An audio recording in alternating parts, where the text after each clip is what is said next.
Okay, we are group 8 and our topic is multiple sclerosis. My name is McKenna Anderson.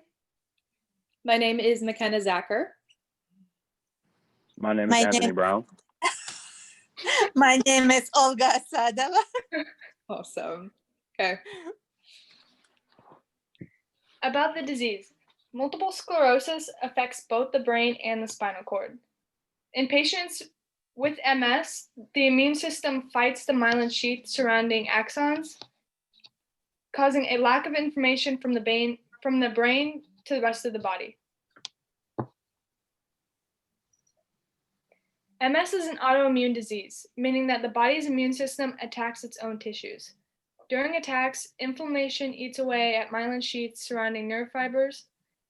This can happen anywhere in the body and at multiple sites, leading to development of scar tissue in response to nerve damage.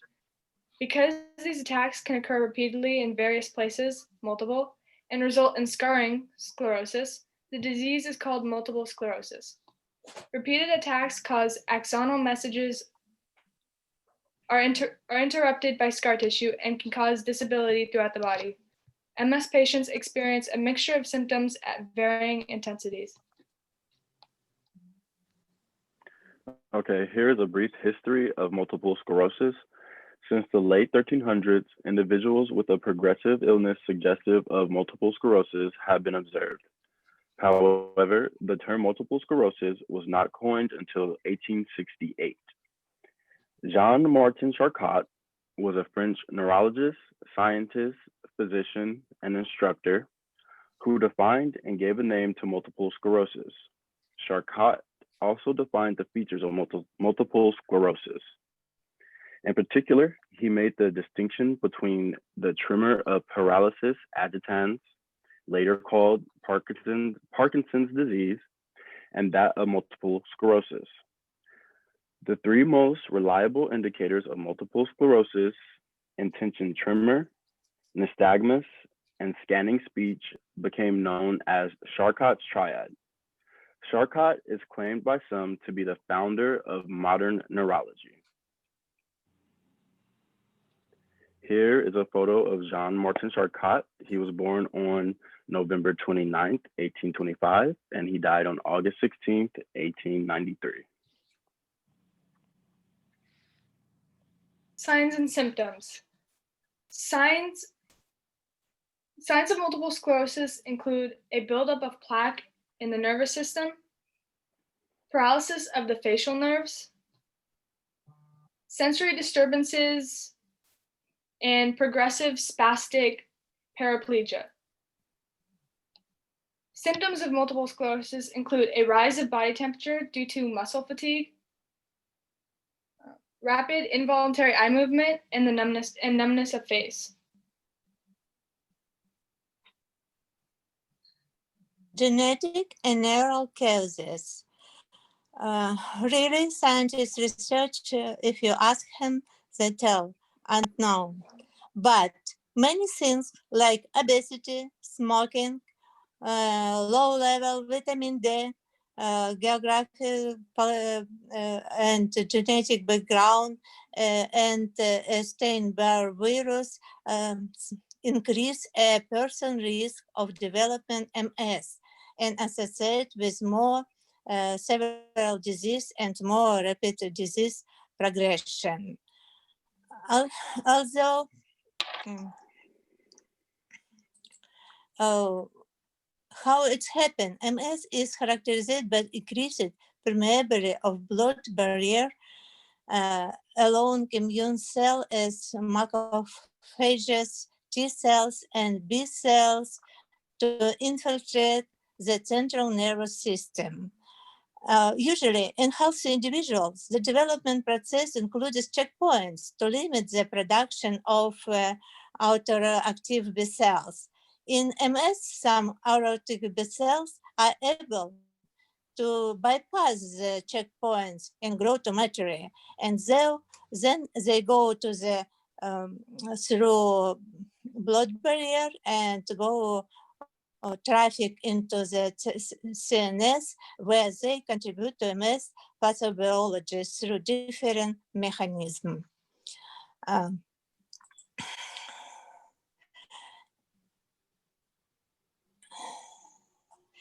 At-risk population on onset, usually age from 20 to 40. Um, Rarely diagnosed over age 65.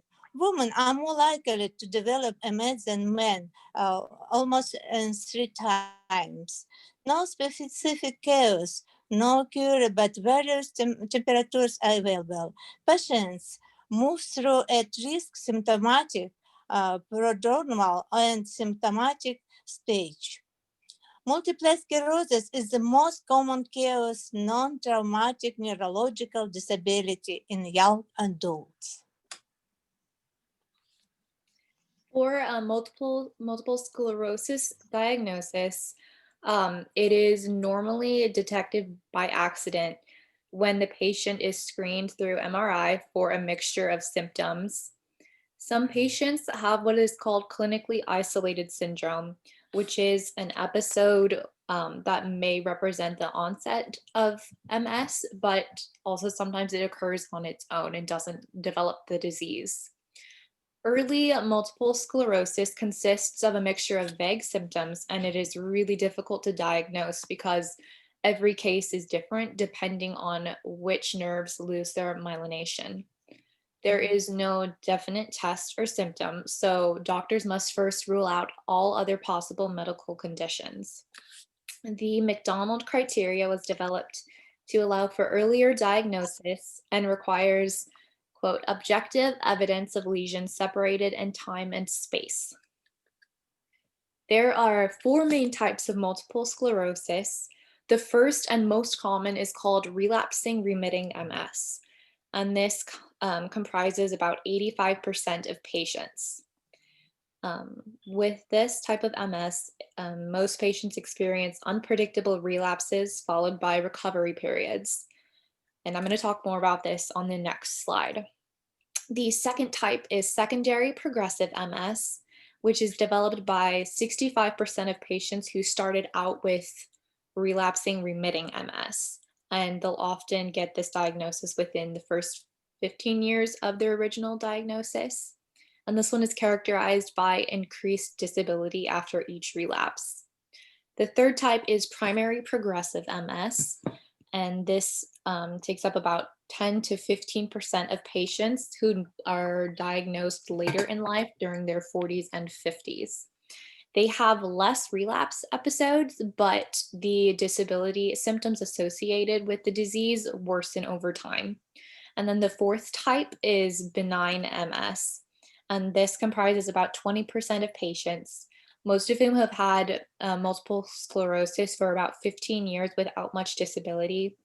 And they do experience the attacks and relapses, but don't get any new damage, and they, quote, like return to normal afterwards. So more on relapsing remitting MS. Again, it's the most common form of MS, and most patients receive this as their initial multiple sclerosis diagnosis before later developing a more specific type, because it's such a variable disease. They experience random flare-ups that are followed by a recovery episode, and this can involve old symptoms that they've had for years, or you randomly create new symptoms. They range in severity and how bad they are and can last for several days to months on end. Unfortunately, longer and more frequent relapses make it more likely for the patient to accumulate new disabilities because there's new myelin scarring, so between attacks. And then I want to talk about what actually happened during a multiple sclerosis attack. So the patient will experience increased inflammation in their central nervous system, again, because it's an autoimmune disease and that feeds off of inflammation. And this causes damage to the myelin sheath. Then their symptoms can come on at increased severity than normal, and the patient might have only their old symptoms, and sometimes new symptoms come up as well. In order to be considered an official multiple sclerosis attack, it has to last at least 24 hours, and sometimes it requires medical attention, but sometimes it doesn't. If it does, the standard treatment is a high dose of methylprednisolone for about 3 to 5 days, and this helps decrease the inflammation. Here, here is some information regarding the treatment and how that works. Patients experience physical, psychological, and emotional symptoms that vary by day. 25% require long-term care, 5 to 10% need extended nursing home care. Each case of multiple sclerosis is different and needs specialized treatment. Most importantly is symptom management. Lifestyle changes can reduce triggers. Drug therapies can help with pain and fatigue. A multidisciplinary approach to symptom management is most effective. This helps restore a sense of empowerment and independence. While multiple sclerosis is not exactly life-threatening, it's not like a fatal disease, it can be extremely debilitating because the patient doesn't know what types of symptoms they are going to acquire and how it's going to affect them. So another really important part of treatment is often like mental health care and support from family and friends to help navigate the changes, and definitely to combat like depression and different conditions like that that can arise. We included this quote by Jill Jurgis, who is a multiple sclerosis patient. And she says, "Never give up. Even on your worst days, stay positive. You can do it." And then here we have our references. And that's our presentation. Thank you for watching. Thank you.